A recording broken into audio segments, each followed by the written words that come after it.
ইন্টারপোলের মাধ্যমে তারেক রহমানকে ফিরিয়ে আনার কথাবার্তা শুরুর পর প্রশ্ন উঠেছে, দুর্নীতি দমন কমিশন কি স্বাধীন? অন্যদিকে আরও বড় প্রশ্ন উঠেছে বাংলাদেশের ক্রিকেটের ভবিষ্যৎ নিয়ে। স্বাগত জানাচ্ছি বিবিসির বাংলাদেশ সংলাপে।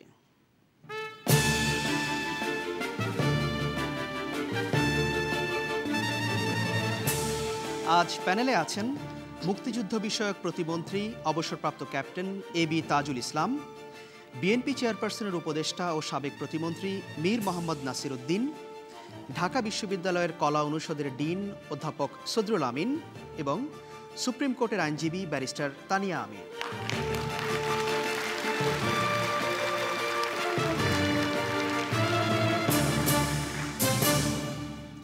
ঢাকার বাংলা একাডেমি অডিটোরিয়াম থেকে বিবিসির বাংলাদেশ সংলাপে আপনাদের সবাইকে আরও একবার স্বাগত জানাচ্ছি। সরাসরি আজ প্রথম প্রশ্নে চলে যাব। প্রথম প্রশ্ন করবেন মোহাম্মদ জসিমউদ্দিন। বিএনপি নেতা তারেক রহমানের ব্যাপারে দুর্নীতি দমন কমিশন কি স্বাধীনভাবে কাজ করতে পারছে, নাকি সরকারের রাজনৈতিক এজেন্ডা বাস্তবায়ন করছে? ধন্যবাদ আপনাকে এই প্রশ্নের জন্য। সাম্প্রতিক সময়ের একটি আলোচিত বিষয়। আমি শুরুটা করতে চাই এই প্রশ্নের উত্তর প্রথমেই মীর মোহাম্মদ নাসির উদ্দিন আপনাকে দিয়ে, বিএনপি নেতা। ধন্যবাদ প্রশ্নকারীকে। আসলে তারেক রহমানের বিরুদ্ধে গ্রেপ্তারি পরোয়ানা জারি এবং ইন্টারপোলের আদেশ, সেটা হচ্ছে সরকারের নির্দেশনায়। কেননা আমাদের প্রতিমন্ত্রী, আইন প্রতিমন্ত্রী যেদিন বললেন তারেক সাহেব লন্ডনে বক্তব্য রেখে সরকার উৎখাতে চক্রান্ত করছেন, তারপর দিনই আদালতে এই আদেশটি আসলো। আদালতে যদি কোনো একটি পক্ষ যেদিন আদালতে মামলার দাহ্য তারিখ না থাকে, কোনো একটা দরখাস্ত দিয়ে থাকে, তাহলে আদালতের উচিত এবং নিয়ম সেই দরখাস্তটা একটা ডেট ফিক্স করে ফর হিয়ারিং রাখার জন্য in presence of both the parties. সেটা হচ্ছে আদার সাইডকে কপি দিতে হয় দরখাস্তের, কপি দেওয়ার একটা ডেট ফিক্স করা হয়, সেই ডেটে সেটা হিয়ারিং করা হয়। এখানে দেখা গেছে যেদিন স্পেশাল পিটিশনে ফাইল করা হলো সেই দিনই আদেশ দিল, এবং আদেশটা হচ্ছে রং এবং রিডান্ডেন্ট অর্ডার। কেননা ইন্টারপোল কখন আদালতের বিষয় মিলছে, এখানে প্রশ্ন উঠেছে দুর্নীতি দমন কমিশনের ভূমিকা। দুর্নীতি দমন কমিশন, আমি বলবো এখানে যে ভূমিকাটা রেখেছে সেটা সরকারের ইঙ্গিতে সেটা রেখেছে। কারণ এর আগে কেন তারা এই ব্যাপারে পদক্ষেপ নেওয়ার প্রয়োজন অনুভব করে নাই? কারণ আগে এই পদক্ষেপ নেওয়া উচিত ছিল না, এই পদক্ষেপ নেওয়ার কোনো স্কোপ সেখানে এটা রিডান্ডেন্ট অর্ডার হয়েছে। কেন আমি আপনাকে বলি না, আমি দুর্নীতি দমন কমিশনের কথা বলছি। দুর্নীতি দমন কমিশনে তো তাদের লয়ার আছে, লয়ার সেটা মনে করলে সে পদক্ষেপ নিত, লয়ার সেটা প্রয়োজন মনে করে সে পদক্ষেপ নেয় নাই। আর এই দুর্নীতি দমন কমিশনের বক্তব্য তো আপনারা পদ্মা সেতু সম্পর্কে শুনেছেন, কখন বলে যে দুর্নীতি হয় নাই, আবার বলে একটা দুর্নীতি হয়েছে, আবার বলে একটা আভাস পাওয়া যাচ্ছে। যখন তাকে যেভাবে টোনিং করে তিনি সেভাবে টোন হয়। সেখানে ইন্টারপোল সম্পর্কে জাতিকে একটা পরিষ্কার করা দরকার। ইন্টারপোল হচ্ছে এমন একটি সংগঠন, 190টি দেশের সমন্বয়ে পুলিশদের সংগঠন। সেটা কোনো একটা দেশে ফাঁসির আসামি, ফাঁসির দণ্ডপ্রাপ্ত আসামি বা যাবজ্জীবন কারাদণ্ডপ্রাপ্ত একটা আসামি অন্য একটা দেশে আত্মগোপন করে থাকে, সে আত্মগোপন অবস্থায় তাকে লোকেট করার জন্য ইন্টারপোলে রেফার করা হয়। এখানে বিএনপির সিনিয়র ভাইস চেয়ারম্যান লন্ডনে কোনো আত্মগোপন করে নাই। লন্ডন সরকার তার অবস্থান সম্পর্কে জানেন এবং লন্ডন সরকার তাকে পলিটিক্যাল অ্যাসাইলাম দিয়েছেন। আমাদের সরকারও জানেন he is staying in the London. But before making a statement against the বর্তমান সরকারের অন্যায়, অবিচার এবং নির্বাচন সম্পর্কে বক্তব্য রাখার পরদিনেই আমাদের আইন প্রতিমন্ত্রী বললেন তারেক সাহেব তার ধারাবাহিকতা আপনি বলছেন দুর্নীতি দমন কমিশন পদক্ষেপ নিয়েছে, তার ধারাবাহিক দি ইনস্ট্যান্স অফ দি গভর্নমেন্ট সে পদক্ষেপটা নিয়েছে এবং সেটা জনগণের মনে আজকে সারা দেশে বাংলাদেশের মনে করে যে সরকারের at the instance of the government দুর্নীতি দমন কমিশন এই পদক্ষেপটা নিয়েছে, যেটা আইনত রিডান্ডেন্ট। ধন্যবাদ মীর নাসির। আমি আপনার কাছে যদি প্রয়োজন হয় আবার আসবো। অবসরপ্রাপ্ত ক্যাপ্টেন তাজুল ইসলাম, মুক্তিযুদ্ধ বিষয়ক প্রতিমন্ত্রী। দুর্নীতি দমন কমিশনের ভূমিকা নিয়ে নানা প্রশ্ন উঠছে, তারেক রহমানের ব্যাপারে তারা যে পদক্ষেপ নিয়েছে।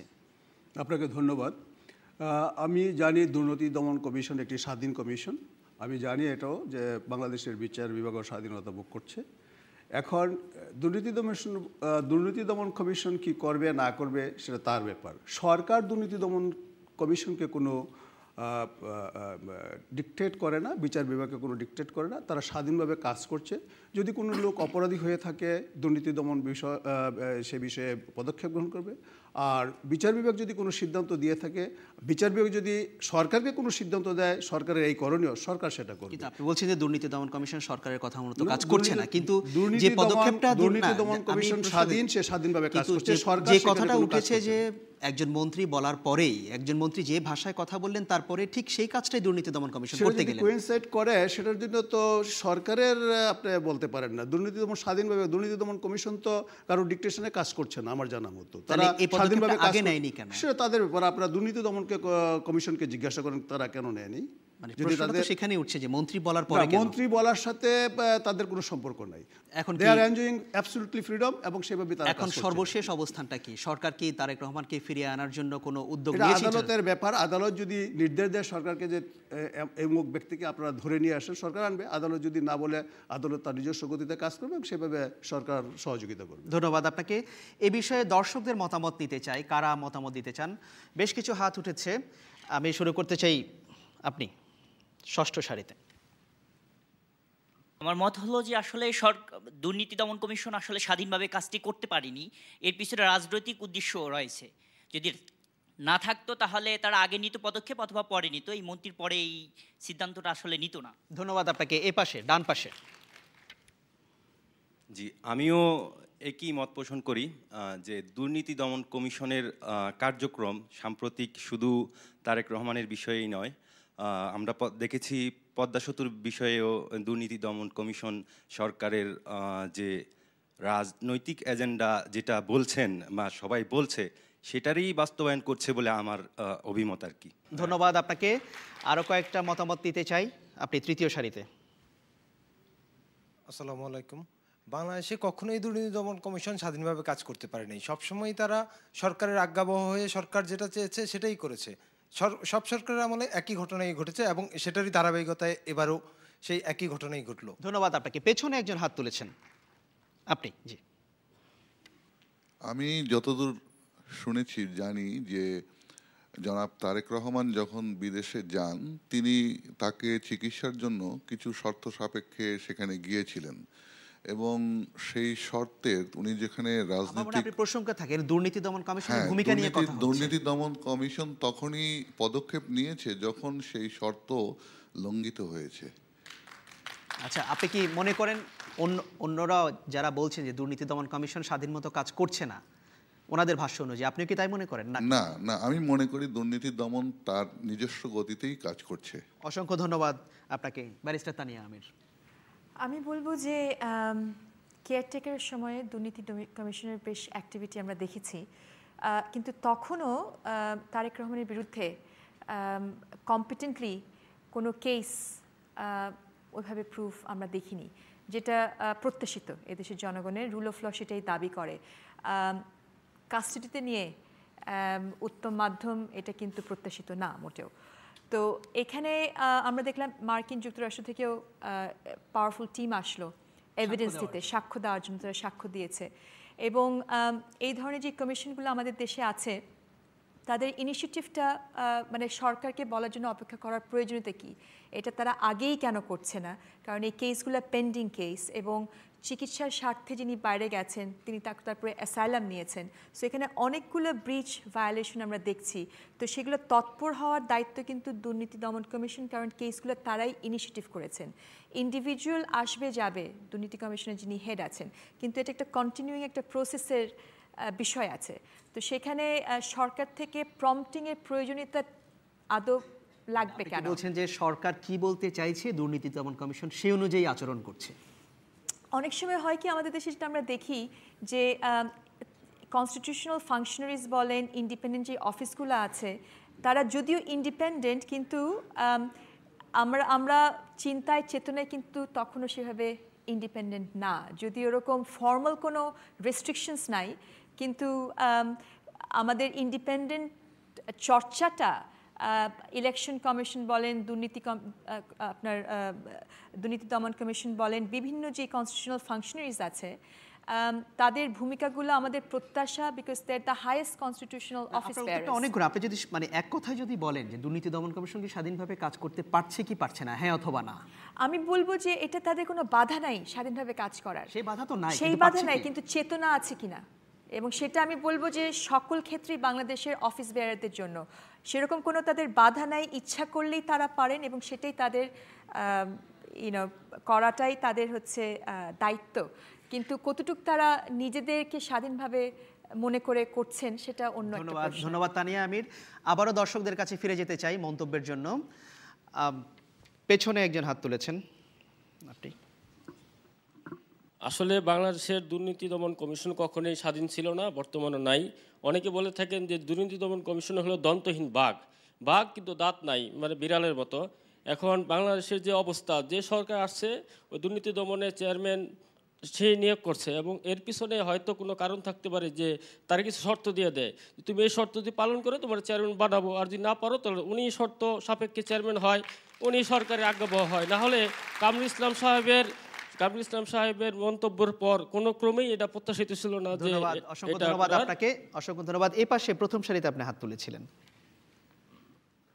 দুর্নীতি দমন কমিশন স্বাধীনভাবেই কাজ করে, আমি এটা বলবো। আর পলিটিক্যাল কোনো কিছু এখানে থাকার প্রশ্ন আসে না। ধন্যবাদ আপনাকে। তৃতীয় সারিতে আপনি হাত তুলেছিলেন, আরেকজন নারী। তত্ত্বাবধায়ক সরকারের সময় যেরকম দুর্নীতি দমন কমিশন যেভাবে কাজ করেছিল, তারপরে আর ওরকম আমরা দেখতে পাইনি দুর্নীতি দমন কমিশনের কাজটা। ধন্যবাদ আপনাকে। প্যানেলে আরেকজন বাকি আছেন, অধ্যাপক সদরুল আমিন। তারেক রহমান প্রসঙ্গে দুর্নীতি দমন কমিশন যেভাবে পদক্ষেপ নিয়েছে কি বলবেন? দুর্নীতি দমন যে পদক্ষেপ নিয়েছে, একজন বললেন যে ওরা সেভাবে কাজ করে।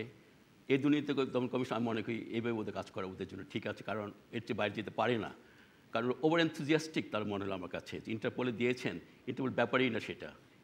ক্লিয়ারলি লেখা আছে আর্টিকেল 3-এ, ইন্টারপোল কোনো সময় পলিটিক্যাল, মিলিটারি কিংবা রেশিয়াল কোনো কাজ করতে পারে না। সে কেন দিল?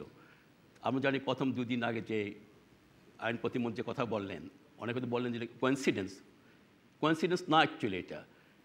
আমি সত্যি এটা আমি মনে করি যদি এখানে আমেরিকান ফর্মার অ্যাম্বাসেডর থাকতেন, যিনি বলেছিলেন আমাদের এক মন্ত্রী সম্বন্ধে যে Abul Hossain less than honest, যাকে উনি ক্লিন চিট দিয়েছেন এই দুর্নীতি কমিশন চেয়ারম্যান। আই ওয়ান্ডার উনি কি বলতেন এই দুর্নীতি কমিশন চেয়ারম্যান সম্বন্ধে। এটা কিন্তু জানি না খুব একটা ভালো বক্তব্য আসতো কি না। যে বক্তব্য দিয়েছেন আমি মনে করি বিয়ন্ড প্রপোর্শন। তারেক রহমান সম্বন্ধে কোনো কিছু কিন্তু প্রমাণিত হয়নি। অধ্যাপক সদরুল আমিন, যেটা দুর্নীতি দমন কমিশনে যেটা মনে হয়েছে তারা সে অনুযায়ী হয়তো ওই সুনির্দিষ্ট বিষয়ে তারা কোনো মন্ত্রীর বিষয়ে বলেছেন। মনে ওদের নেচারে বোধহয় তাই এরকম কাজ করা, which is not fair really. আমি মনে করি biased, prejudiced, over enthusiastic with political agenda their working. আমার যা মনে হয় এটা পুরোপুরি। অসংখ্য ধন্যবাদ আপনাকে। ক্যাপ্টেন তাজুল ইসলাম, অনেকেই কথা বলছিলেন দুর্নীতি দমন কমিশন আদৌ স্বাধীনভাবে কাজ করতে পারছে না বা পারছে কিনা, কি বলবেন? কিছু অ্যাড করতে চান? 30 সেকেন্ড সময় পাবেন। আমি মনে করি না যে দুর্নীতি দমন কমিশনের কোনো প্রতিবন্ধকতা আছে। তারা কাজ করতে পারে, তারা ইচ্ছা করলে কাজ করবে কি করবে না সেটা তাদের ব্যাপার। দুর্নীতি দমন কমিশনের যখন নিয়োগ হয় তখন যদি তার প্রতি আপনাদের শ্রদ্ধা থাকে, এখন তার কাজের প্রতি শ্রদ্ধা না থাকার কোনো আমি কারণ দেখছি না। আর যদি কোনো অন্যায়ের বিরুদ্ধে কাজ আগে করলাম না আজকে করা যাবে না, এমন তো কোনো কথা নেই। আমি কালকে ভুল করেছি যে করি নাই, আজকে আমি কেন করতে পারবো না, এমন কি বাধা আছে? আসলে দেখা যায় কি, যখনই কোনো অ্যাফেক্টেড লোক হয় হি ওয়ান্টস টু শাক the responsibility to other shoulder. যেমন আমরা দেখেছি যে একটা ছেলে পরীক্ষা দিয়েছে, ইন্টারভিউ দিয়েছে, চাকরি পায় নাই। সে তার বাবাকে কনভিন্স করে, তার বাবা কষ্ট করে পড়াশোনা শিখেছে, এখন চাকরি পায় না। সে বলে বাবা আমার তো মামা নাই, খালু নাই, সেই জন্য আমি চাকরিটা পাই নাই। তার যে ব্যর্থতা আছে সেটা কিন্তু সে স্বীকার করতে রাজি নয়। সে যে ভালো করে লেখাপড়া করে নাই সেটা বলবে না, সে বলবে যে আমার কোনো তদবির কারক নাই বলে আমি চাকরি পাই নাই। সেই কারণে আমি দেখছি যে সবসময়ই মানুষ যখন নিজের দোষ অন্যের উপরে চাপাইতে চায় তখন বিভিন্ন সিভিল সোসাইটি মহলে কিংবা সাধারণ মানুষ অনেকে যারা বলেন যে সরকার আসলে দুর্নীতি দমন কমিশনকে স্বাধীনভাবে কাজ করতে দিচ্ছে না। আপনার এমন কি প্রতিবন্ধকতা সরকার সৃষ্টি করছে দুর্নীতি কমিশনকে যে আপনি এই কাজটা করতে পারবেন না? কি প্রমাণ আছে? দর্শকরা বলছেন, আপনি সেই কথাগুলো শুনেছেন। প্রমাণ দেখান যে এই কাজে বাধা দিয়েছে সরকার, যে জন্য সে কাজ করতে পারে। বিশেষ করে পদ্মা সেতু সংক্রান্ত যে কথাবার্তাগুলো হয়েছে সেখানে দুর্নীতি দমনকে তো আমরা তো কোনো তাকে মনিটর করে যে আপনি এইভাবে কথা বললেন। দেয়া স্বাধীন, তারা যা চায় তাই বলতে পারে। ধন্যবাদ আপনাকে। মীর নাসির, কিছু যোগ করতে চান? 30 সেকেন্ড সময় পাবেন। সেটা এখানে আমি বলতে চাই, দুর্নীতি দমন কমিশন সরকারের এজেন্ডা বাস্তবায়নের জন্য যতটুকু আপনার অ্যাক্টিভ, আসলে আসল দুর্নীতিবাজদের বিরুদ্ধে অ্যাকশন নিতে তারা ততটা অ্যাক্টিভ নয়। তাহলে শেয়ার বাজারের আসামিদেরকে ধরা হতো, আপনার হলমার্কে আসামিদেরকে বিরুদ্ধে সারাশি আক্রমণ হতো, মামলা হয়েছে, সেখানে গ্রেফতার হোক মামলা হয়েছে, মামলা যদি মামলা মামলা হওয়ার পরে যদি বছরের পর বছর সেই মামলা তদন্ত শেষ না হয়, চার্জশিট না হয়, তাহলে মামলা ইট ইজ আই ওয়াশ। এবং সেখানে দুর্নীতি দমন কমিশন গঠন করা হয়েছে যে দুর্নীতির বিরুদ্ধে সারাশি অভিযান চালাবে সে যেই দলের হোক না কেন। এখনো পর্যন্ত দুর্নীতি দমন কমিশন পারে নাই ডেস্টিনির কাউকে শাস্তির কাঠগড়ায় দাঁড় করাতে, পারে নাই আপনার হলমার্কে, পারে নাই তারা নিয়েছে সেমনটা। ধন্যবাদ মীর নাসির। ব্যারিস্টার তানিয়া আমির, এক সেকেন্ড, সেটা হচ্ছে কি এই যে তারেক রহমানের ব্যাপারে আমি আবারও বলবো, দুর্নীতি দমন কমিশন সিদ্ধান্ত পদক্ষেপ নেওয়ার আগে জানা উচিত ছিল কি পদক্ষেপ তারা নেওয়া উচিত। They have been tuned by the government's instruction. Barrister Tania Amir, আপনিও 30 সেকেন্ড সময় পাবেন। Thank you.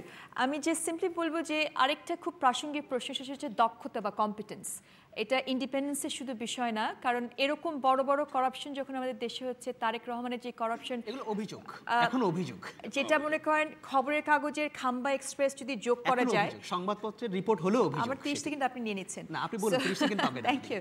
সো খাম্বা এক্সপ্রেসের খবরের কাগজগুলো যদি কেউ জোড়া দেয়, একটা কিন্তু কেস মেক আউট হয়। সো এখনো পর্যন্ত কনভিকশন হয়নি। কেয়ারটেকারের আমলেও যখন দুর্নীতি দমন কমিশন খুব অ্যাক্টিভ ছিল, কনভিকশন পর্যন্ত যেতে পারেনি, কিন্তু অনেক রাজনীতিবিদদের পিছনে যেই মামলাগুলো ছিল কনভিকশন হয়েছিল।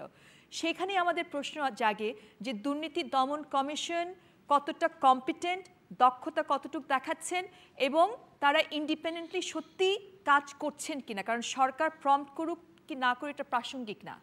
তাদের এই ইন্টারপোলে যদি যেতে হতো, অনেক আগেই তাদের যাওয়া উচিত ছিল, এবং এখনো পর্যন্ত কনভিকশন কেন আমরা দেখছি না। ধন্যবাদ তানিয়া আমির আপনাকে। এখানে শ্রোতা দর্শকদের মনে করিয়ে দিতে চাই, এই বিষয়ে আপনারা যদি আরও বিস্তারিত মতামত দিতে চান তাহলে bbcbangla.com এই ওয়েবসাইটে আপনারা মতামত দিতে পারবেন। তাছাড়া ফেসবুকে বিবিসি বাংলার সামাজিক ফোরামেও আপনার মতামত দেবার সুযোগ আছে। এখন আমরা একটি ছোট্ট বিরতিতে যাচ্ছি, আশা করি আমাদের সাথেই থাকবেন।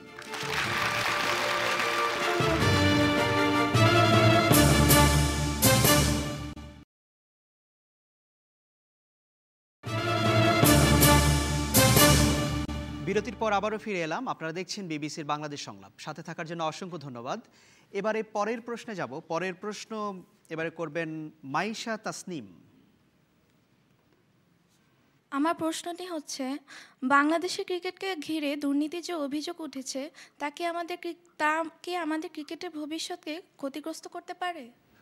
ধন্যবাদ আপনাকে। আবারও দুর্নীতিরই প্রসঙ্গ। সাম্প্রতিক সময়ে একটি খবরের কাগজে নিয়ে একটি স্পট ফিক্সিংয়ের অভিযোগের একটা প্রতিবেদন ছাপা হয়েছে। সেই প্রেক্ষাপটে এই প্রশ্ন। এবং বাংলাদেশে ক্রিকেট আপনারা খেলা অত্যন্ত জনপ্রিয় খেলা, অনেকেই পছন্দ করেন। আমরা খুঁটিনাটি বা কোনো নাম, কে দোষী কে নির্দোষ সেদিকে যাব না। এই অভিযোগটা বাংলাদেশের ক্রিকেটকে কতটা ক্ষতিগ্রস্ত করবে সেই প্রশ্নে আপনি করছেন, সেখানে আমরা উত্তরে থাকব। আমি শুরু করতে চাই অধ্যাপক সদরুল আমিন, আপনার কি মনে হয়? বাংলাদেশের মধ্যে খুব ক্ষতি হবে না আমার যে মনে হয়, এখানে আমাদের ডেভেলপড হয়নি আমরা, কিন্তু এটা খুবই আনহেলদি জিনিস স্পট ফিক্সিং করা। আমাদের স্পিরিটটা আছে খেলার আনন্দটা কিংবা স্পিরিট, সেটা নষ্ট করে দিল। বাংলাদেশ দূরে ছিল, এখন করা আমাদের বদনামির ভাগী হয়েছে আমি মনে করি। এটা বোধহয় করা উচিত হয়নি। খুব তরুণ একটা আমাদের টিম আসছিল সবাই, আমরা খুব নূতন এই ফিল্ডে, কাজে এটা মনে হয় আমাদের আরও বেশি কষাস উচিত ছিল আমরা মনে করি। সাউথ আফ্রিকা শুরু করতে যে ক্যাপ্টেন জানিয়ে আত্মহত্যা করেছিল পর্যন্ত যেটা ধরা পড়েছিল, সেটা বেশ বিমান দুর্ঘটনায় মারা গেছেন। না তাই কি? হ্যাঁ, তিনি বিমান দুর্ঘটনায় মারা গেছেন। তাই না মনে হয় একজন ছিল। এনিওয়ে, তো এটা ব্যাপার হলো সব জায়গায় আছে, কিন্তু ইন্ডিয়াতে ধরা পড়ছে এবার, আরও আগে ধরা পড়েছে। সেগুলো কিন্তু আমি মনে করি এটা খেলার আনন্দ নষ্ট করে দেয়। ক্রিকেট একটা সবাই একটা নির্মল আনন্দ পায়। কি মনে হয় যে এই যে ধরুন ক্রিকেট বাংলাদেশে একটা জনপ্রিয় খেলা, ক্রিকেটাররা এখন অনেক পারিশ্রমিক পাচ্ছেন, নানা ধরনের বিজ্ঞাপন করছেন, তারপরেও এই দিকটাতে ঝুঁকছে কেন? এটা দরকার নেই, কিন্তু আমি জানি না কেন করছে এটা। মানুষের লোভের কিন্তু শেষ নেই, কিন্তু ওরা কিন্তু প্রচুর টাকা পায়। এখন স্পোর্টস খুবই প্রফিটেবল একটা ব্যবসা, একটা আমি মনে করি একটা ফিল্ড, যেখানে যারা ভালো তারা খুবই ভালো করে বিজ্ঞাপন করে হোক, যেভাবে হোক, মুভি অ্যাক্টরদের মতো কিন্তু তারা তারা খুবই ডিমান্ডে আছে সমাজে, রেসপেক্ট করে সবাই। যে আইডলস সবাই কিন্তু ওদেরকে বেশ আইডলাইজ করে একটা সবাই মনে করি, যারা আছে দেশের সব দেশেরই, কিন্তু তারা যে খেলে পুরো আমরা সব ইনভলভ হয়ে পড়ি। কাজে বাংলাদেশের তরুণ খেলোয়াড়রা যে ইনভলভ হয়ে পড়বে, এটা খুবই দুর্ভাগ্যজনক আমি মনে করি। কাজে এটা তাদের আরও সচেতন হওয়া উচিত ছিল। ধন্যবাদ সদরুল আমিন আপনাকে। ব্যারিস্টার তানিয়া আমির, বাংলাদেশের একমাত্র খেলা যেটা বিশ্বে বাংলাদেশকে অনেক পরিচিতি দিয়েছে এবং আমরা উত্তি অবস্থায় আছি এবং আমাদের আরো সম্ভাবনা দুর্নীতির অভিযোগ যেটা আছে, ভবিষ্যৎ বাংলাদেশের ক্রিকেটের কি আসলে কোনো প্রভাব পড়বে কিনা, কি মনে হয়? প্রভাব তো পড়বেই, এটা কতটুকু আমরা সামলে নিতে পারবো এই অপবাদ থেকে এটা ডিপেন্ড করে। প্রভাব তো নিশ্চয়ই পড়বে, এটা সিরিয়াস একটা অভিযোগ। এবং আমি বলবো যে ক্রিকেট শব্দটাই সিনোনিমাস ছিল, যে কোনো কিছু যাতে অন্যায় হয় তখনই বলা হয় ইট ইজ নট ক্রিকেট। মানে ইংরেজরা এটা একটা টার্ম ইউজ করে যে দিস ইজ নট ক্রিকেট, অর্থাৎ আনফেয়ার, আনজাস্ট, অন্যায় কিছু হলেই। So cricket is synonymous with fair play. So সেখানে এরকম একটা জিনিস ক্রিকেটে হচ্ছে যেখানে বাংলাদেশের একটা সম্ভাবনাময় একটা অবস্থানে আমরা আছি এবং আমাদের ইমেজ ক্রাইসিস তো সবসময় আমাদের আছেই। তো ক্রিকেট নিয়ে কিন্তু আমরা একটা গর্ববোধ করছিলাম, আমাদের ইমেজটা হয়তো চেঞ্জ করছিল। এবং সেখানেও যদি আবার দুর্নীতির বিষয়টা আছে, যারা এগুলোর ভিতরে ইনভলভড, আমার মনে হয় খুব বেপরোয়াভাবে এবং দায়িত্বহীনভাবে, লোভ তো আছেই, লোভ ছাড়া একটা দায়িত্বহীন কাজ বলে মনে হয়। কিন্তু এই যে বাংলাদেশ বিশ্বকাপ ক্রিকেটের আয়োজন করলো, অংশীদার ছিল 3টা দেশের সঙ্গে বাংলাদেশও অংশীদার ছিল। বাংলাদেশে এখন অনেক আন্তর্জাতিক দল আসছে, বাংলাদেশও খেলছে, দর্শকরা বাংলাদেশ দলের খেলা দেখছেন। দর্শকরা কি এখন প্রতারিত বোধ করতে পারেন যে আমরা এতদিন কি দেখলাম, আসলে কোন খেলাটার মধ্যে আবার দুর্নীতি ঢুকলো, বা ভবিষ্যতে এরকম একটা অবিশ্বাসের জায়গা তৈরি হবে কিনা? এই যে প্রভাব বলছেন, এই প্রভাবটা আপনার মনে যে প্রশ্নগুলো আসছে এটাই কিন্তু এভিডেন্স যে কী ধরনের প্রভাব ফেলতে পারে। তো সেটাই বললাম যে প্রভাব তো হবেই, এবং এটাকে সামলে নিতে পারবো আমরা কতটুক, এটা আমাদের ক্রিকেট বোর্ডে যারা আছেন, নেতৃত্ব দিচ্ছেন, ভিজিলেন্স কীরকম হচ্ছে, অ্যাকাউন্টেবিলিটি কীরকম হবে,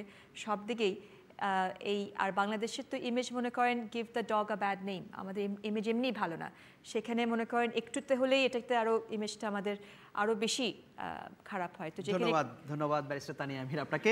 আমি এই বিষয়টাতে দর্শকদের মতামত নিতে চাই। দ্বিতীয় সারিতে আপনি। আমি জানতে চাচ্ছিলাম আইপিএল এবং বিপিএল এই জাতীয় গ্ল্যামারাস ক্রিকেট টুর্নামেন্টগুলো কি ক্রিকেটারদের আরও দুর্নীতিতে উৎসাহ করছে কি? আপনার কি মনে হয় করছে কি? আমার তো মনে হয় করছে, কারণ এরপর থেকে আমরা স্পট ফিক্সিং এই জাতীয় শব্দগুলো শুনতে পাচ্ছি। ধন্যবাদ আপনাকে। এই পাশে কথা বলতে চাইছেন আপনি? আমি মনে করছি যে এই বিষয়টা ইতিবাচক নেতিবাচক দুটোই প্রভাব পড়ার সম্ভাবনা ঝুঁকি রয়েছে। তবে এটা সম্ভব তখনই হবে যদি সরকার এখনই বিচার বিভাগীয় বা অন্য কোনোভাবে যথাযথ তদন্ত করে দৃষ্টান্তমূলক শাস্তির ব্যবস্থা করে এবং এটার জন্য একটা কোড অফ কন্ডাক্টও ব্যবস্থা করেন, তাহলে অদূর ভবিষ্যতে এই ধরনের ঘটনা প্রতিরোধ করা যাবে। এটা তো আপনি ইতিবাচক কথা বলছেন না? আর নেতিবাচক হচ্ছে আমাদের দেশের যারা আমরা দর্শক, আমাদের একটা আস্থাহীনতার সংকট তৈরি হতে পারে এবং আমাদের বিদেশেও যদি আমরা এই ধরনের এটা যথাযথ তদন্তের মাধ্যমে ব্যবস্থা না নিই, তাহলে এটা আমাদের দেশে আইনের শাসন যে একটা চ্যালেঞ্জ রয়েছে প্রতিষ্ঠার, সেটা নিয়েও একটা প্রশ্ন থেকে যাবে।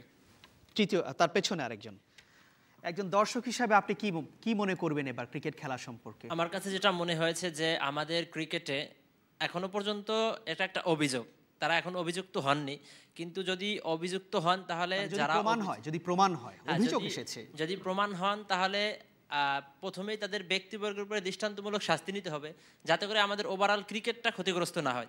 ধন্যবাদ আপনাকে। যদি ক্ষতিগ্রস্ত না হয় তাহলে বোধহয় এটা একটা অ্যাক্সিডেন্ট হিসেবেই থাকবে। অসংখ্য ধন্যবাদ। দ্বিতীয় সারিতে আপনি। খেলাটাকে নিয়ে অবশ্যই আমরা গর্বিত, বাংলাদেশের খেলা নিয়ে। দেশে যখন নানান সমস্যা, তার মধ্যে একটা জয় আমাদেরকে খুব আনন্দিত করে। এখন যখন খেলা দেখতে বসবো অবশ্যই অনেক খারাপ লাগবে। ধন্যবাদ আপনাকে। পেছনে আরেকজন। ধন্যবাদ। আসলে বাংলাদেশের রাজনৈতিক অবস্থা আসলে সারা দেশটাকে আমরা ভাবি যে দুইটা শিবিরে ভাগ করে ফেলেছে।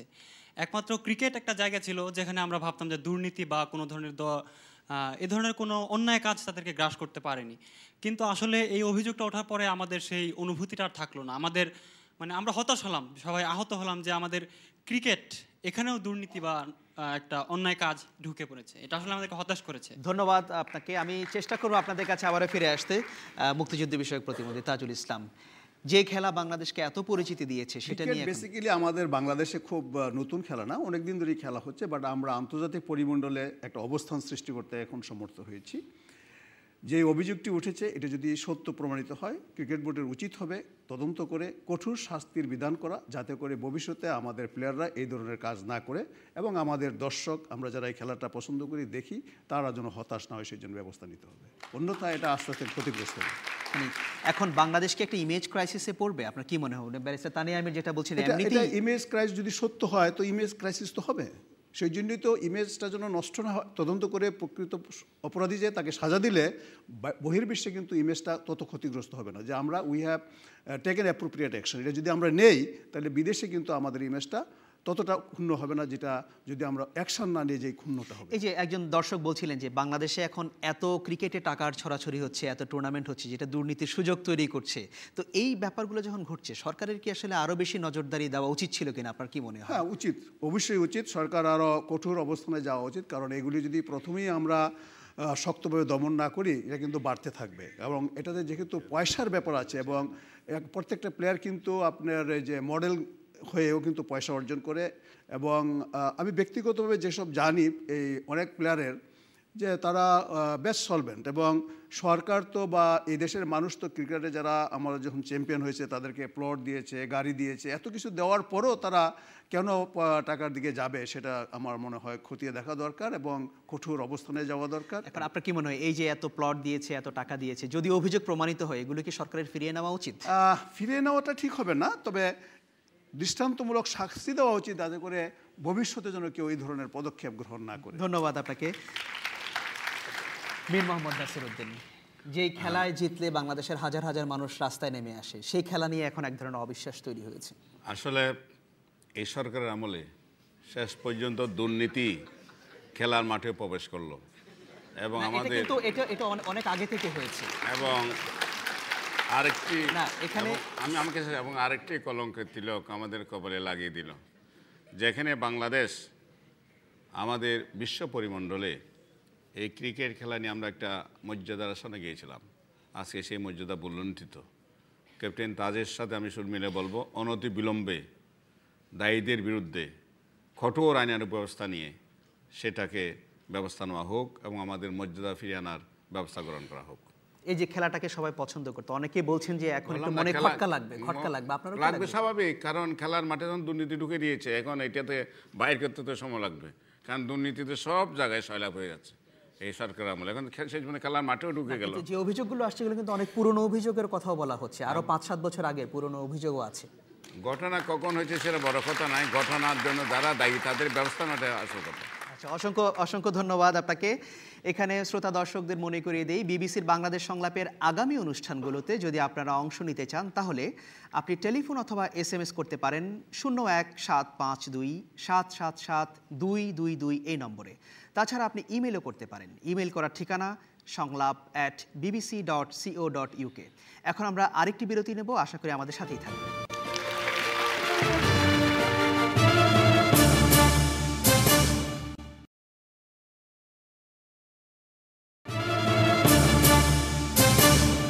বিরতির পর আবারও ফিরে এলাম, দেখছেন বিবিসির বাংলাদেশ সংলাপ। সাথে থাকার জন্য অসংখ্য ধন্যবাদ। এবারে পরের প্রশ্নে যাব। পরের প্রশ্ন করবেন ফেরদৌসী আরেফিন। বর্তমান সরকার বিরোধী আন্দোলনকে যেভাবে বলপূর্বক দমন করছে, এটা কি গণতান্ত্রিক ব্যবস্থার সাথে সঙ্গতিপূর্ণ? ধন্যবাদ আপনাকে। রাজনৈতিক পরিস্থিতি, ক্রিকেট থেকে আবারও রাজনীতির মাঠে। আমি শুরুটা করতে চাই ব্যারিস্টার তানিয়া আমির আপনাকে দিয়ে। অভিযোগ উঠেছে সরকার বিরোধী দলকে শক্তি প্রয়োগ করে দমাতে চাচ্ছে, এটা কি? আমি বলবো যে গণতন্ত্র যেরকম আপনার মতামত বা হরতাল করার অধিকার থাকতে পারে রাজনৈতিক দলের, কিন্তু একই সাথে দেশটার মালিক হচ্ছে দেশের জনগণ। আমাদের কোর্ট কাচারি, স্কুল, কলেজ করার অধিকার আছে। তো হরতালের নামে যে জিনিসটা রাজনীতি মহলে যেটা চলছে, সেটা বর্তমানে যারা সরকারে আছেন বা যারা বিরোধী দল আছে এটা প্রাসঙ্গিক না, কিন্তু হরতালের নামে যেই সিচুয়েশন সৃষ্টি করা হয়, সাধারণ মানুষ বাজার করতে পারে না, একটা দিন খাটা মানুষ তার কাজ করতে পারছে না, এটা গণতান্ত্রিক চর্চা নয়। কারণ দেশের মালিক হচ্ছে এদেশের জনগণ, রাস্তাঘাট আমাদের। তো আমাদের রাস্তায় স্বাধীন দেশে স্বাধীন নাগরিক আমরা স্বাধীনভাবে চলাফেরা করব, সেখানে যে বাধা সৃষ্টি করবে সেটা মোটেও কাম্য না। কিন্তু যে প্রশ্নটা অনেকেই করছেন যে সরকার অতিরিক্ত শক্তি প্রয়োগ করছে কিনা, যে বিরোধী মতকে দমন করার জন্য, সেটা বিএনপি বলুন, হেফাজতে ইসলাম বলুন বা অন্য যে কেউই বলুন। আমি বলবো যে আমাদের দেশে বা অন্য যে কোনো দেশের যদি কেউ জাতীয় পতাকা পোড়ায় বা জাতীয় শহীদ মিনার ভাঙচুর করে, আমার তো মনে হয়েছে এই সন্ত্রাস দমন আইনে যে ধরনের ব্যবস্থা নেওয়া উচিত ছিল শক্ত হাতে, কারণ এটা রাজনৈতিক কর্মকাণ্ড না, এগুলো সন্ত্রাসী কর্মকাণ্ড। সো সেই অবস্থায় সরকার ব্যর্থ হয়েছে প্রপারলি জনগণের সেফটি ইনশিওর করতে। এবং আমাদের মহিলা সাংবাদিকরা যেভাবে লাঞ্ছিত হয়েছে, রাজনৈতিক অ্যাক্টিভিটি আর ক্রিমিনাল অ্যাক্টিভিটি বা সন্ত্রাসী অ্যাক্টিভিটি দুটার পার্থক্য করা প্রয়োজন। মানে আপনি কি বলছেন সরকার আরও কঠোর হওয়া দরকার ছিল? এটা কঠোরের বিষয় না, এটা আইনের শাসন, রুল অফ ল। আমাদের দেশে চমৎকার একটি আইন আছে, সন্ত্রাস দমন আইন। এই সন্ত্রাস দমন আইনের প্রয়োগ হচ্ছে না কেন? ধন্যবাদ আপনাকে। মীর মোহাম্মদ নাসির উদ্দিন। আসলে জাতীয় পতাকা পোড়ানো, শহীদ মিনার ধ্বংস করা, এটা কোনো বিবেকমান মানুষ সেটাকে সহ্য করতে পারে না, টলারেট করতে পারে না। এই ঘটনা ঘটার পর সরকারের দায়িত্ব ছিল যারা করেছে তাদের বিরুদ্ধে আইনানুগ ব্যবস্থা নিয়ে এফআইআর করা, চার্জশিট করা। কিন্তু দেখা গেছে এক জায়গায় ধরা পড়লো একজন, তিনি সরকারি দলের যুগ্ম সম্পাদক। যাক, আমি সেটা বলতে চাচ্ছি না। এখন কথা হলো বিএনপির বিরুদ্ধে, বিরোধী দলের বিরুদ্ধে 10,000 মামলা দায়ের করা হয়েছে, 3.5 লক্ষ জনকে আসামি করা হয়েছে। জিয়া পরিবারের বিরুদ্ধে 25টি মামলা দায়ের করা হয়েছে। এমনকি আমাদের সিনিয়র নেতাদের গ্রেফতার করে হাইকোর্ট জামিন দেওয়ার পর জেল গেট আবার গ্রেফতার করে ঢুকানো হচ্ছে। এবং M.K. আনোয়ার আমাদের একজন senior member of the standing committee member, তাকে হাইকোর্টের জামিন দেওয়া হলো এবং লোয়ার কোর্টে তাকে সারেন্ডার করতে বললো। বেশার তামির আমি উইল বেয়ার উইথ মি, যে হাইকোর্ট যখন জামিন দেয়, এন্টিসিপেটিভ বেল দেয় with fixing a date to surrender before the court below, এবং সেটা ট্রেডিশন যে কোর্ট বিলো সেটাকে কন্টিনিউ করে। এখন দেখা গেল তার বেলটা ক্যান্সেল করে তাকে হাজতে পাঠালো। কিন্তু the privilege of the MP, তাকে সংসদ চলা, সেটা ঠিক আছে না, ওটা তো আইনগত ব্যাপার। উনি যে প্রশ্নটা করেছেন যে রাজনীতির মাঠে পুলিশ দিয়ে হোক, অন্য কোনো বাহিনী দিয়ে হোক, সেই শক্তি প্রয়োগটা কি হচ্ছে কিনা, এটা তো আইনগত ব্যাপার। সেটা হচ্ছে না আপনার, যেটা হচ্ছে পুলিশ তো আমাদের বিরুদ্ধে সাঁড়াশি অভিযান চালাচ্ছে, নির্যাতন করছে, এবং আমাদের দলের চিফ হুইপকেও পুলিশ রাস্তায় অমানবিকভাবে নির্যাতন করে তাকে ইনজিউর্ড করেছে। আর স্বরাষ্ট্রমন্ত্রী বলল যে ডিসি হারুনকে আমরা প্রমোশন দিয়েছি চিফ হুইপ জয়নাল আবেদিনকে পিটানোর জন্যে। এর থেকে বোঝা যায় যে সরকারের চিন্তা চেতনা কোথায়। গণতান্ত্রিক পরিবেশ রক্ষা করতে হলে সরকারি দল, বিরোধী দল একজন অপরকে সহযোগিতা করে আপনার এই পরিবেশটা রক্ষা করতে হবে। সংলাপের কথা বলছেন, আবার সংঘর্ষের দিকে জাতিকে ঠেলে দিচ্ছেন। একটা মাত্র ইস্যু আছে আজকে, সমস্ত কিছু শেষ হয়ে যাবে 1 মিনিটের মধ্যে। সব সংঘর্ষের পরিবর্তে আমরা সংলাপে এসে বা আমাদের যার যার কাজে ফিরে যাব, যে নির্দলীয় তত্ত্বাবধায়ক সরকার অধীনে নির্বাচনের ঘোষণা। ধন্যবাদ মীর মোহাম্মদ নাসির উদ্দিন, অসংখ্য ধন্যবাদ। এই বিষয়ে দর্শকদের মতামত নিতে চাই। আপনি হাত তুলেছিলেন সামনে। কিছুদিন আগে বিএনপির কার্যালয় যেভাবে ভাঙচুর করে গ্রেপ্তার করা হলো বিএনপি কর্মকর্তাদের, তারা একজনও ছাড়া পাচ্ছে না, আর যাদের ছাড়া দিচ্ছে আবার পরবর্তীতেই অ্যারেস্ট হয়ে যাচ্ছে। এর প্রতিক্রিয়া কি? ধন্যবাদ আপনাকে। আপনি বা পাশে প্রথম সারিতে। আমাদের যে প্রধান 2 রাজনৈতিক দল, আসলে তাদের করা উচিত যেটা হলো এই যে আমরা শান্তি চাই, আমরা সাধারণ জনগণ আমরা শান্তিতে থাকতে চাই। আমরা এখানে প্রশ্নটা ছিল যে সরকার কি বিরোধী দলকে দমনের জন্য অতিরিক্ত শক্তি প্রয়োগ করছে কিনা, আপনার কি মনে হয়? না, আসলে তারা আসলে যে দেশের যে অবস্থা তাতে সেরকম কিছুই মনে হয় না আমার কাছে। ধন্যবাদ আপনাকে। পেছনের সারিতে একজন হাত তুলেছেন, আপনি। না, এটা আসলে সংগঠনপূর্ণ না। আমি চাই দেশের সরকার আসলে খুব গুরুত্বপূর্ণ কাজ করেছে এবং শিক্ষাক্ষেত্রে অনেক কাজ করেছে। আমি চাই দেশের প্রতিটি নিয়ে সংলাপে বসা উচিত। ধন্যবাদ আপনাকে। আমি আপনাদের কাছে আবারও ফেরত আসবো, অধ্যাপক সদরুল আমিন। জি, এটা দর্শকরা অনেক বলেছেন যে সরকার কি কাজ করছে। এর রিপ্রেসিভ মেজার বোধহয় কোনো সরকারের সময় করা হয়নি।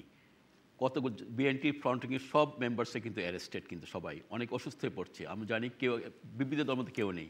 এখন মীর নাসির সাহেব বসে আছেন, হয়তো আজকে বেরিয়ে ওনাকে ধরে ফেলবে। আর যেরকম এই অবস্থা কিন্তু হয়েছে এখানে, আর যেরকম আসছে আমরা বলছি যে না ঠিক আছে, যে শহীদ মিনার যেটা ভাঙ্গেছিলাম নিন্দা করছি। অবশ্যই আমি স্টেটমেন্ট দিয়েছি, জাতীয় পতাকা পরে সেটা আমি স্টেটমেন্ট নিন্দা করেছি আমরা। সেগুলো অবশ্যই সরকার এগুলো ধরবে তাদেরকে। কিন্তু আমি দেখি সরকার খুবই ইনটলারেন্ট।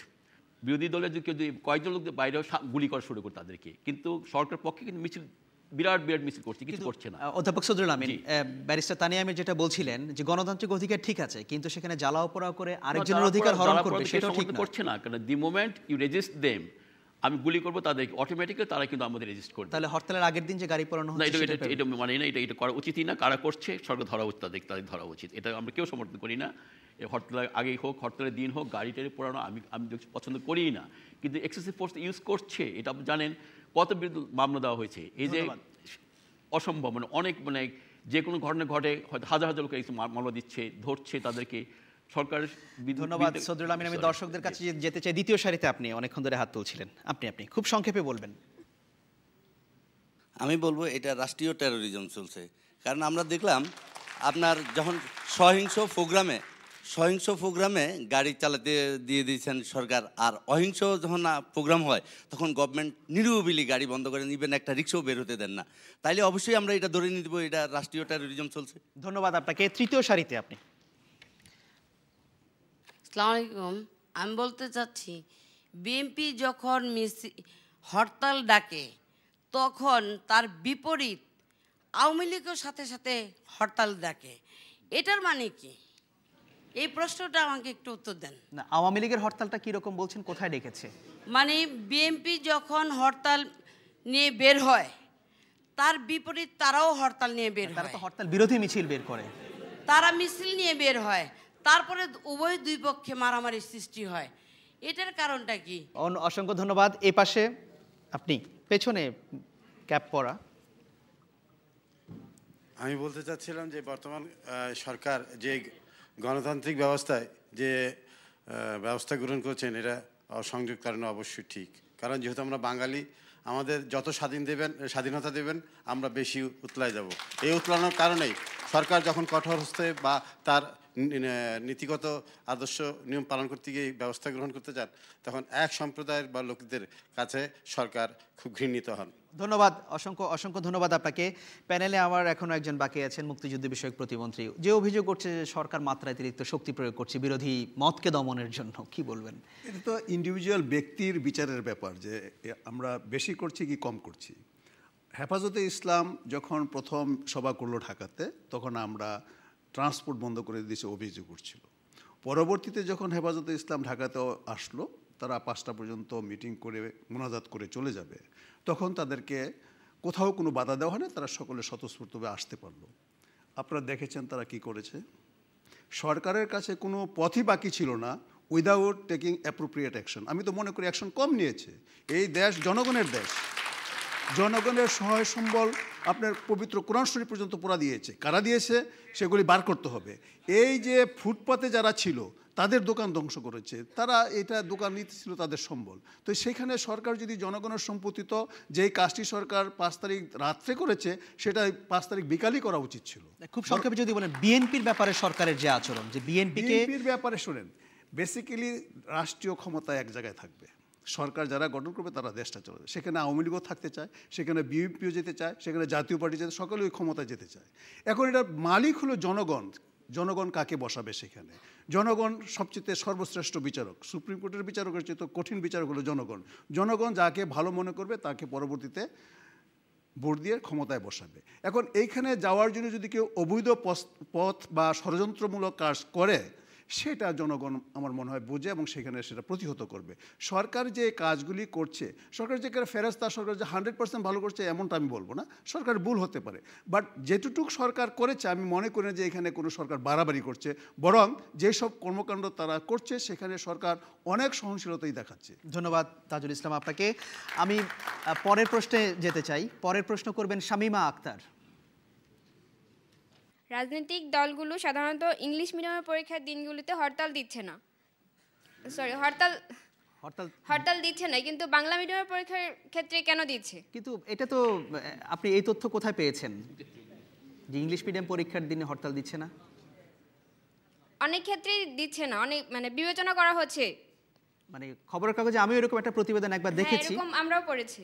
আচ্ছা, ধন্যবাদ আপনাকে মীর মোহাম্মদ নাসিরউদ্দিন।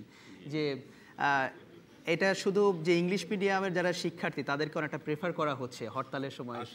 আসলে তো বিএনপি হরতাল দিতে বাধ্য হয়েছে। আমরা ইংলিশ এবং বাংলা মিডিয়ার মধ্যে ডিফারেন্স করে হরতাল ডাকা হয় না। তবে হরতাল যখন এক দলে রাখে, দেখা গেছে গত কিছু বাম দল যখন হরতাল ডাকে সেটা পালন করে সরকার। আর বিএনপি যখন হরতাল ডাকে সেটা প্রতিহত করে সরকার, প্রতিহত করাটা হচ্ছে অগণতান্ত্রিক। অসংখ্য ধন্যবাদ। সন্তানরা কি ইংলিশ মিডিয়ামে পড়ে নাকি? না, ওটা এই দর্শকের প্রশ্ন যে এক ধরনের ওনার কাছে মনে হচ্ছে যে এটা বলা হয় বিরোধী দলের উপরে অত্যাচার হয়েছে। হ্যাঁ, এম কে আনোয়ার সাহেব, না আমরা হরতালের প্রসঙ্গটা যদি বলেন, উনি যে আমার মনে হয় যে এটা কাকতালীয় হতে পারে, বাট এমন কোনো আমার মনে হয় হরতাল যখন তারা মনে করে যে তাদের স্বার্থে সরকারকে বেকায়দায় ফেলার জন্য দরকার, তখন তারা দেয়। এখানে ইংলিশ মিডিয়াম পরীক্ষা, বাংলা মিডিয়াম পরীক্ষা ইজ নট ইম্পর্টেন্ট। ইম্পর্টেন্ট হলো তাদের স্বার্থ কখন আদায় হবে, সেই জন্য তারা হরতালটা দেয়। সেখানে আপনি কোনো বৈষম্য দেখছেন না। আচ্ছা, ধন্যবাদ। দেখি দর্শকরা কি বলেন, তারা এই বিষয়টাতে কোনো মতামত দিতে চান কিনা। দ্বিতীয় সারিতে আপনি। রাজনৈতিক দলের নেতারা আগেই বলেছিল যে তারা পরীক্ষার সময় কনসিডার করবে, বিবেচনা করবে যে হরতাল ডাকবে না, কিন্তু তারপরেও তারা হরতাল ডেকেছে। আপনার কি মনে হচ্ছে যে কোনো বৈষম্য কি হচ্ছে, যে কেউ কি ছাড় পাচ্ছে? বৈষম্য না হইলে তো পেপারে বা প্রতিবেদনে লিখবে না তারা, নিশ্চয়ই নিউজটা। আচ্ছা, অসংখ্য ধন্যবাদ আপনাকে। যে তৃতীয় সারিতে আপনি। দেখা গেছে যে আমাদের রাজনীতিবিদদের অধিকাংশ সন্তানরাই দেশের বাইরে পড়াশোনা করে এবং বাংলাদেশে পড়াশোনা করলে তারা ম্যাক্সিমাম ইংলিশ মিডিয়ামে পড়ে। যেহেতু রাজনীতিবিদরা তাদের সন্তানদের, সবাই চায় তাদের সন্তানরা ভালোভাবে লেখাপড়া করুক, এই বিবেচনায় আমার মনে হয় রাজনীতিবিদরা তাদের সন্তানদের দিকে খেয়াল রেখে ইংলিশ মিডিয়ামের দিকে একটু কনসিডার করছে, বাংলা মিডিয়ামের সন্তানদের প্রতি কনসিডার করছে। ধন্যবাদ আপনাকে। আপনি তৃতীয় সারিতে অনেকক্ষণ ধরে হাত তুলছেন।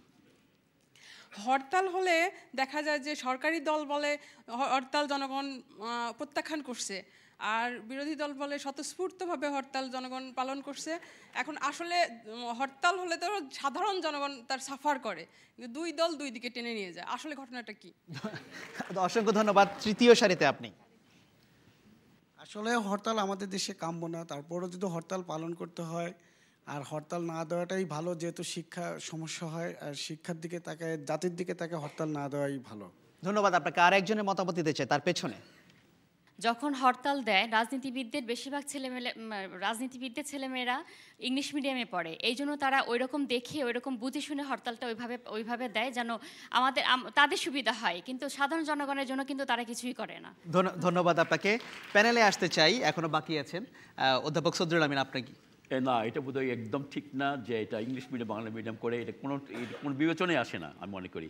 আর আমি যা দেখেছি, আমার আত্মীয়স্বজন হোক, যারা জানার পরিচিত, ইংলিশ মিডিয়াম ছাত্র বেশি অসুবিধা পড়ে, রাতে এসে হয়তো একটা পরীক্ষা দিতে হয় তাদেরকে, খুবই সমস্যা তাদের জন্য। কিন্তু আমি তো হরতাল চাই না, দ্যাটস ট্রু, আমি কিন্তু হরতাল কিন্তু চাই না, কিন্তু হরতাল কারণটা কেন দেওয়া হচ্ছে সে কারণটা আপনি বলেন না কেন? সে কারণটা নিয়ে নিলে তো হরতাল হয় না। যে আজকে যেমন এইবার যেমন দেখেন, আপনি কোনো কিছু করতে দিচ্ছে না, মিটিং করতে দিচ্ছে না, মিছিল করতে দিচ্ছে না, কাজে কি আর করবে? হরতাল ছাড়া কিছু বা কিছুই নেই, হরতালে তার করতে পারে একমাত্র। ধন্যবাদ সদরুল আমিন। আমি মনে করি এই পুরো জিনিসটা is perverse. I rejected outright this hartal culture. এটা আজকের যুগে এটা চলে না, এটা কোনো গণতান্ত্রিক অধিকার না, হতে পারে না না না। জিনিসটা খুব, আমাদের দেখেন মাইন্ডসেট কীরকম হয়ে গেছে, দর্শকের প্রশ্ন, অ্যাজ ইফ তারা এখানে অনুদান, দাক্ষিণ্য, করুণা করছেন। তোমরা হরতাল করতে চাও, তোমরা প্রতিবাদ করতে চাও, আমরা সারথী উদ্যানে তোমরা থাকতে পারো, রাস্তা আমাদের, এই দেশটা আমাদের, জনগণ আমরা মালিক পক্ষ আমাদেরকে রিক্লেইম করতে হবে যে এটা আমাদের রাস্তা, আমরা স্বাধীন দেশে স্বাধীন মানুষ স্বাধীন রাস্তায় স্বাধীনভাবে চলাফেরা করব। দরকার হলে তোমরা রাজনীতিবিদরা রাস্তা থেকে হটো, এটা আমাদেরকে কিভাবে আমি জানি না, তবে আসুন আমরা একসঙ্গে এটা প্রতিষ্ঠা করতেই হবে আমাদের, এটা অ্যাকসেপ্টেবল না। আর একটা কথা বলবো, সরকারকে বেকায়দায় ফেলতে হলে আমাদের সাংবিধানিক উপায় আছে, পার্লামেন্টে যান, মেক দ্য পার্লামেন্ট ফাংশনাল, ওখানে গিয়ে প্রতিবাদ করেন, রাস্তায় না। ধন্যবাদ তানিয়া আমির। একজন দর্শকের মত, পাশাপাশি আপনারা দুজন অনেকক্ষণ ধরে হাত তুলছেন, একজন সুযোগ পাবেন। আসলে হরতাল হওয়া উচিত না, কারণ পরীক্ষা, সবারই পরীক্ষা হচ্ছে, এই জন্য অনেক সমস্যার সৃষ্টি হচ্ছে। অসংখ্য ধন্যবাদ আপনাদেরকে। আমি ধন্যবাদ জানাচ্ছি আপনারা যে চারজন প্যানেলে আছেন, আপনাদেরকেও। আর আমি একটা কথা বলতে চাই, হরতালটা পরীক্ষার জন্য না শুধু, বা ইংলিশ মিডিয়ামের জন্য না, হরতালটা আসলে আমাদের দেশের ক্ষতি হয়, এই হরতালটি হওয়া উচিত না। এটার জন্য সকলের চিন্তা ভাবনা করে একটা বিকল্প কিছু বের করা উচিত, যে প্রতিবাদ জানানোর জন্য হরতালের বাইরেও কোনো কিছু করা যায় কিনা।